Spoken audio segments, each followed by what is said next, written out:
Príjemný dobrý deň, moje meno je Michal Domonkoš, mnohí z vás ma možno poznajú podľa hlasu, keďže dabujem od 13 rokov, ale už pár rokov sa venujem profesii moderátora a nielen moderátora, ale ako starejšieho na svadbách. Na dobrej svadbe za mňa musí byť dobrý priestor, dobrá hudba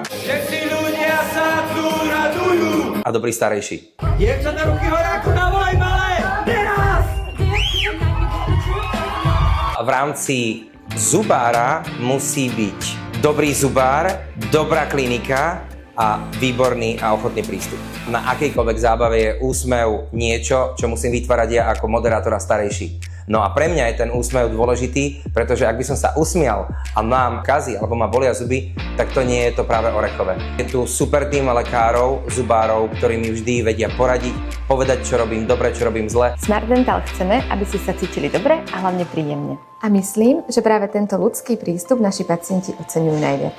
Úplne jasný príklad z praxe. Môj zvukár v štúdiu má dlhé roky zubára, s ktorým nie je spokojný a keď som mu dal tip na Smart Dental, kde má vstupné vyšetrenie zdarma, tak mi ešte potom písal SMS-ko a ďakoval.